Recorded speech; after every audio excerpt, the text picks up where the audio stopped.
Bonjour, je vous retrouve aujourd'hui pour un nouveau tutoriel, toujours sur Zoom, mais cette fois-ci pour les participants.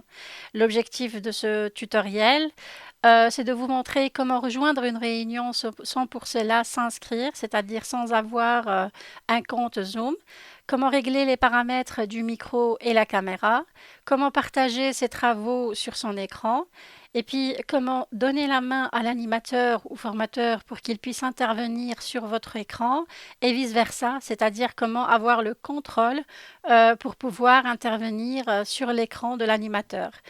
Je vais vous montrer aussi comment utiliser le tableau blanc qui sera partagé par le formateur et puis comment converser avec ses camarades ou son professeur ou son formateur en public ou en privé et puis comment aussi envoyer des fichiers en privé aussi ou tout comme en public.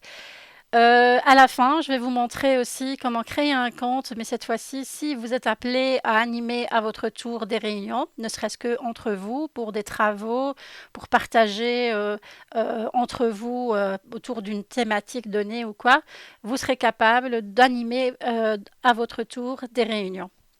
Voilà, c'est parti. Alors, lorsque le formateur lance une réunion, je dois recevoir le lien ou l'invitation à cette réunion, soit par mail ou bien en me donnant tout simplement le code d'accès ou le numéro de la réunion, plus le mot de passe s'il existe. Donc, comme ici, j'ai reçu un mail comme invitation. Donc, je clique ici. Et là, je vois qui l'a envoyé, et puis le sujet de la réunion, l'heure, la date, etc. Le plus important, c'est le lien le lien cliquable vers la réunion, ou bien le code d'accès et le mot de passe si je dois les saisir moi-même. Donc je clique ici directement sur le lien, ce qui est plus simple. Il faut juste savoir que l'application doit être installée au préalable, sinon à ce moment-là, il va me demander de l'installer. Donc je vais cliquer sur Ouvrir Zoom Meeting.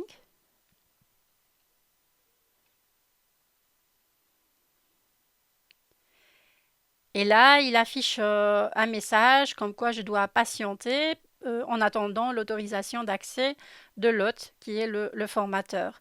Alors, ceci, c'est pour lorsque le formateur a activé ce qu'on appelle la salle d'attente. Et donc, une fois il m'admet, j'accède à la réunion. Voilà, ça c'est l'écran d'accueil si vous voulez, quand il n'y a aucune caméra qui est activée, ni aucun partage d'écran. Et donc, il se peut que j'ai que cet affichage-là, donc j'ai l'impression qu'il n'y a aucun bouton ou quoi. Donc, je remets mon pointeur et je retrouve ma barre d'outils ici en bas. Donc ici, je vois qu'il y a 2 participants. S'il y avait plus, ben, je verrai le nombre de participants. Je peux cliquer ici. Et voilà, donc là, je me retrouve ici. Je peux désactiver le son parce qu'il est activé, hein, je vois le micro actif.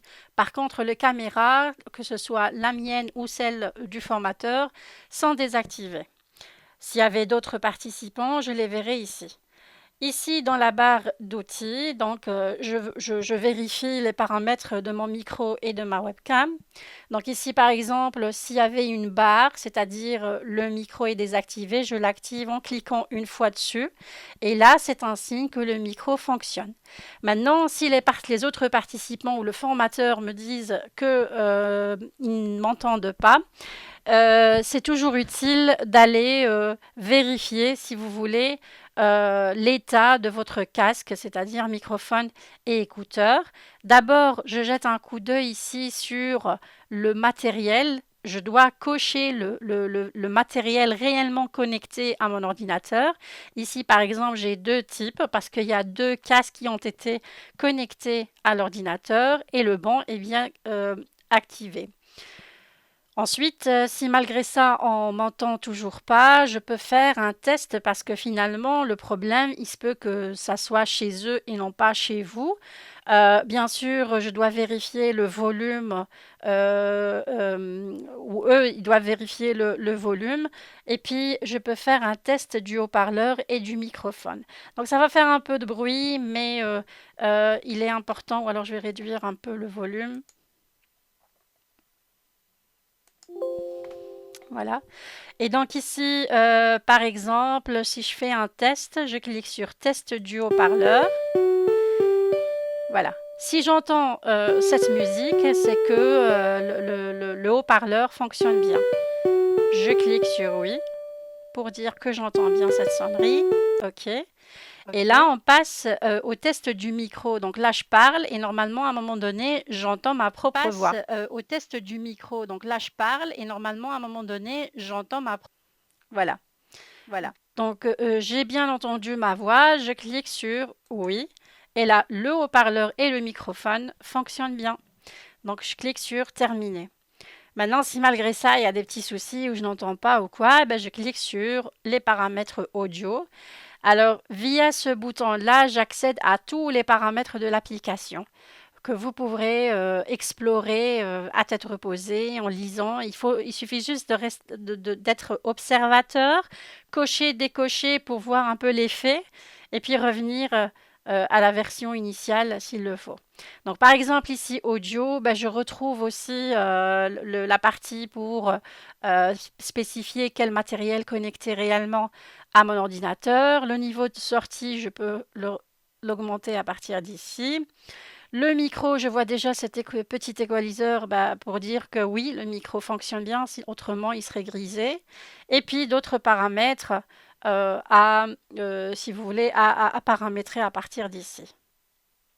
Voilà.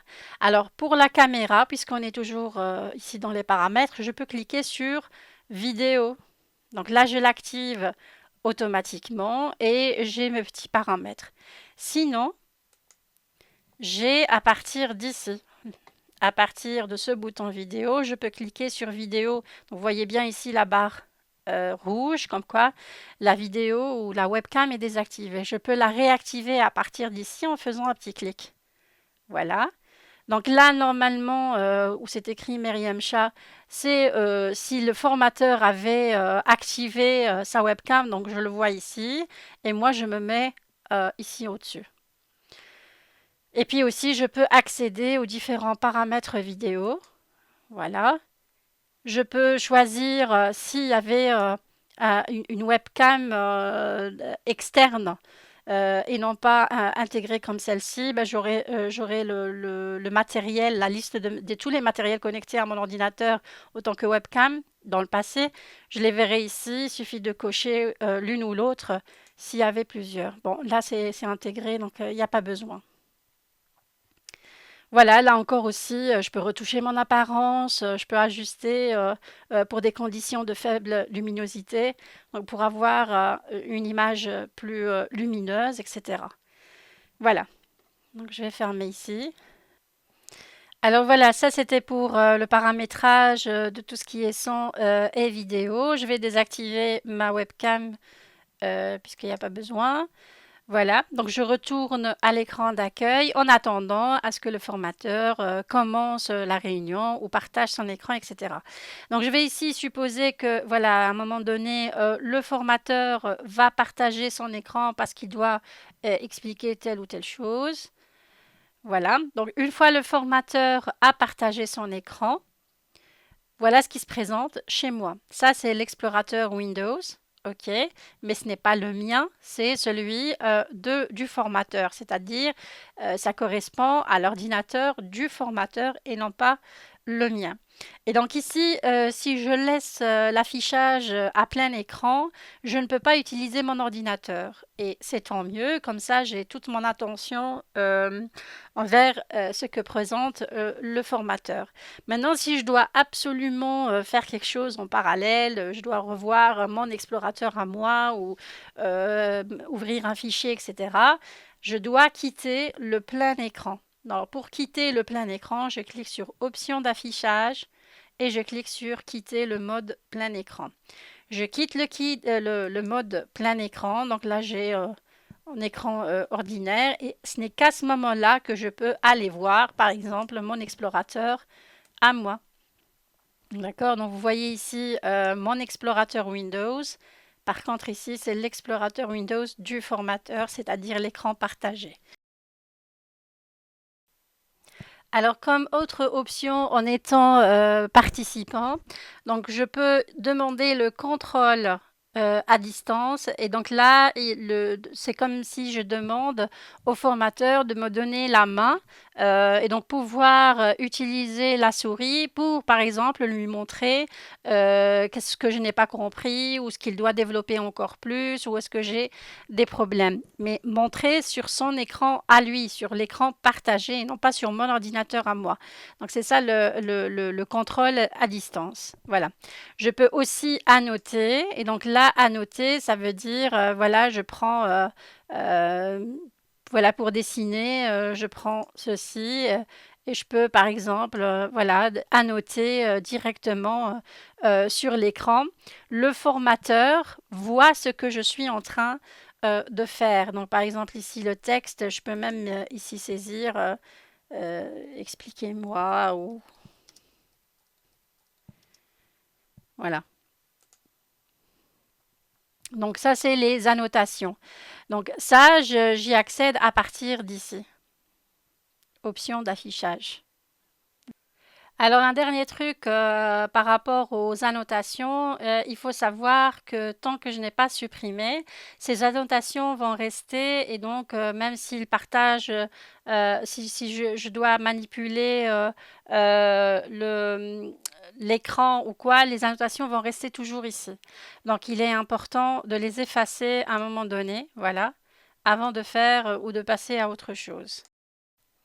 Alors, en étant participant, vous pouvez entre autres aussi discuter, c'est-à-dire converser ou chatter. Donc, je clique sur discussion et là, il y a un petit volet qui s'affiche ici à droite. D'accord? Et donc, c'est à moi de voir si je veux envoyer un message en public et donc à destination de tout le monde. Tout le monde va voir ce que je vais écrire. Donc, par exemple, euh, je n'ai pas compris cet élément ou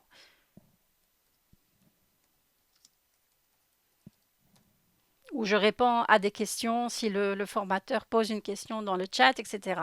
Maintenant, si je veux discuter avec une personne en privé, je dois la préciser ou la choisir à partir de la liste déroulante ici. Donc, envoyer à tout le monde par défaut, mais si je veux préciser une personne, je clique là et je vais choisir une autre personne. Bon, comme on n'est qu'à deux, ben, je vais choisir ici la personne ici et je vais lui écrire. Saisir le message, ben, est-ce que tu as compris, par exemple? Par exemple.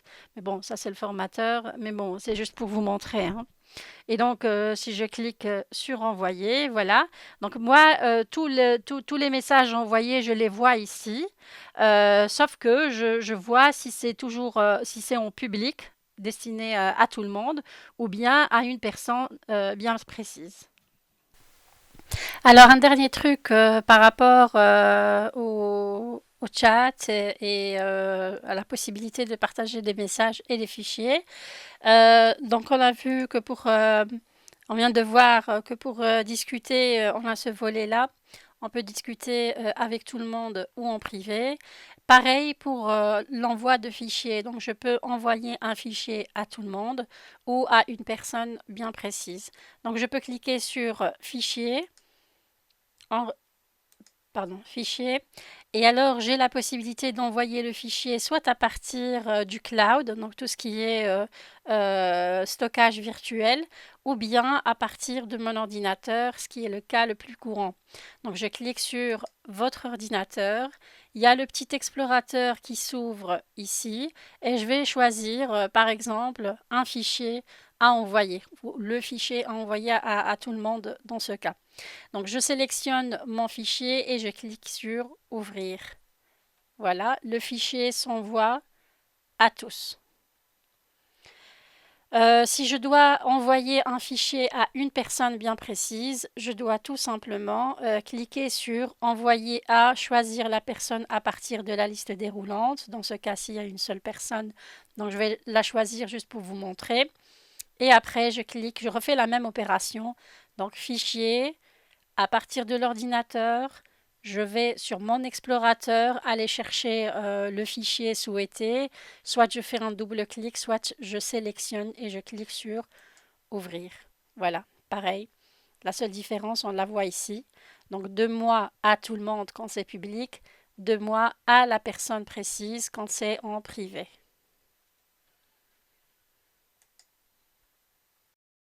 On va supposer que le formateur a partagé un autre écran. C'est un fichier Excel.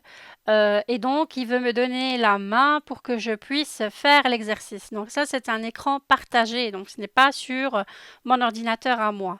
Et donc, quand il me donne la main, je vois ici apparaître un message. Cliquez pour démarrer le contrôle souris, clavier de l'écran partagé. Donc là, j'ai la main, c'est-à-dire la souris ici, c'est moi qui la bouge et non pas le formateur. Et je peux accéder au fichier partagé par le formateur. Vous voyez ici aussi, vous pouvez contrôler l'écran de du formateur.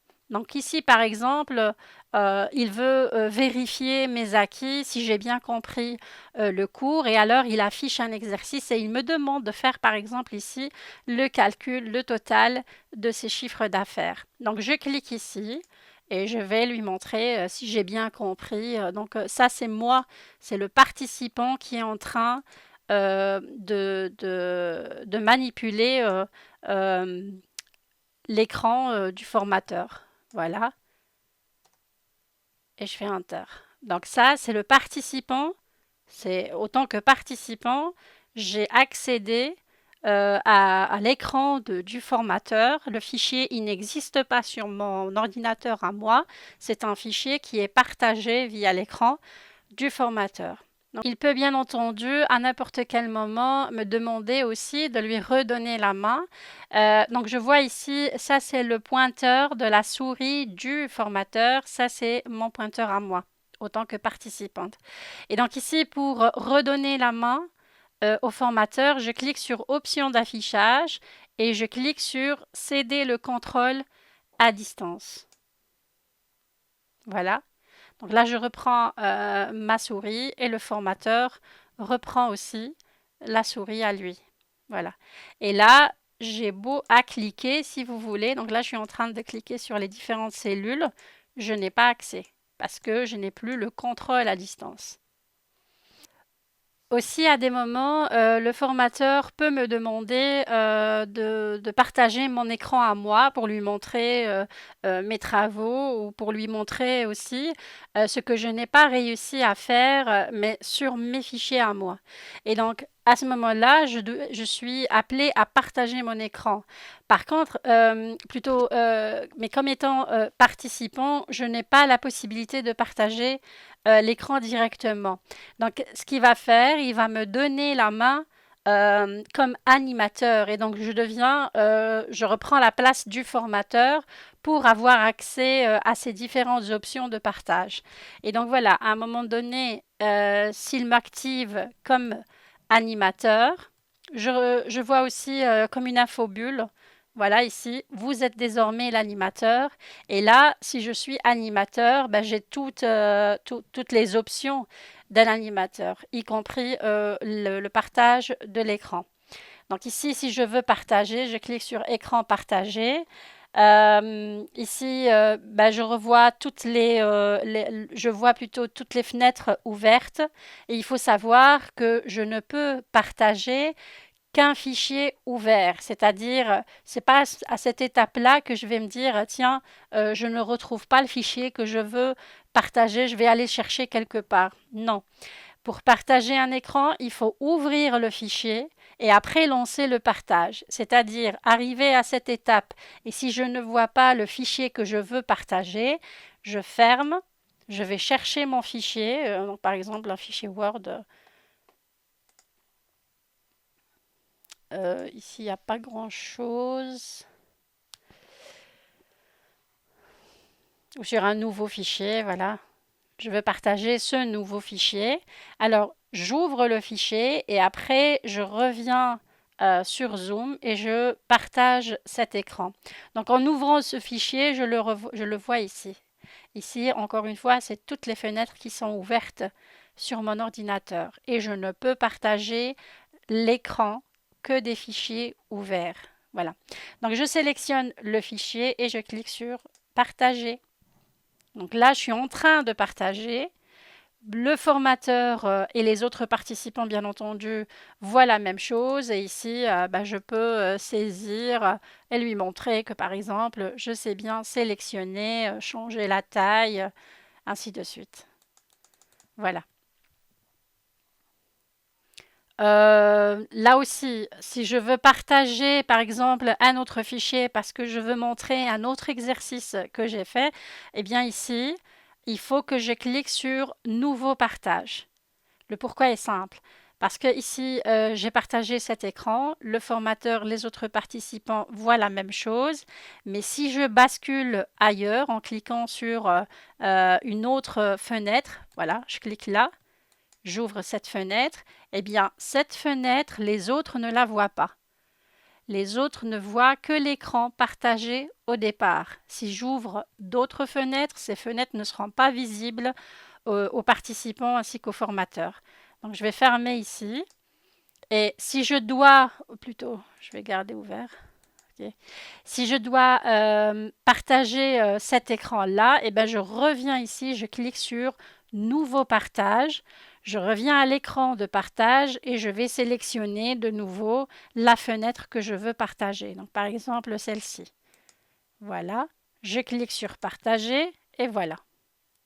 Donc, chaque nouveau fichier à partager correspond à un nouveau partage. Une fois j'ai expliqué ou j'ai montré ce que je veux montrer aux autres, je vais arrêter le partage pour que je donne la possibilité aux autres de partager, etc. Donc je clique sur Arrêter.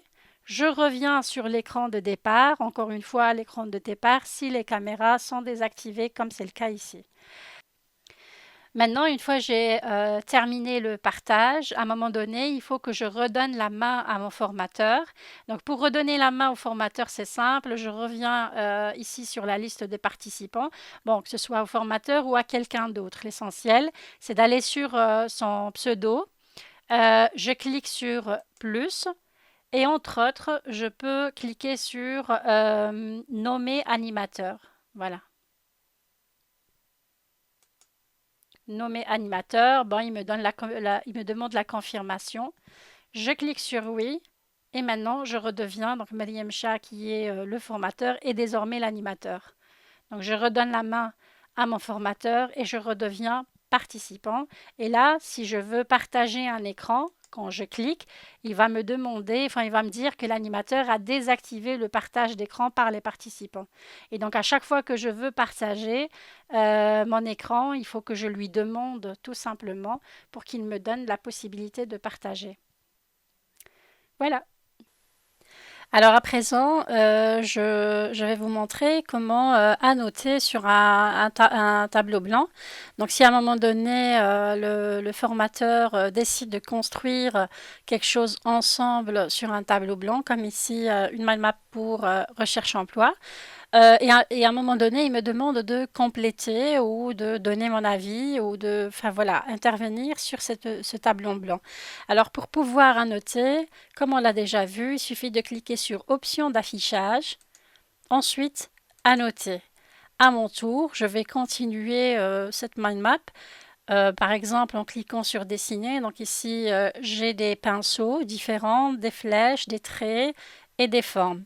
Donc, je clique par exemple sur la flèche ici et je vais dessiner à mon tour pour compléter, si vous voulez, la structure. Et donc, vous voyez bien ici, par exemple, tout ce qui a été fait ici, ça a été fait par le formateur et je peux intervenir de mon côté pour compléter le schéma, compléter l'activité, participer aussi. Et donc, par exemple, si j'ai besoin d'un texte, je clique sur Texte et ici, je tape le texte que je désire. Par exemple, lire une offre. Et donc vous voyez, lui, il avait choisi une couleur de police ainsi que couleur de traits différentes à la mienne et on voit les différents intervenants avec des différentes couleurs et on peut construire quelque chose ensemble. Voilà, j'arrive avec ce dernier élément à la fin de mon premier tuto. Dans le prochain tuto, on va voir comment s'inscrire pour, si jamais, dans le cas où vous êtes appelé à animer à votre tour une réunion. Une inscription simple qui ne prend pas beaucoup de temps et qui vous permet d'animer à votre tour des réunions avec vos camarades. À tout de suite.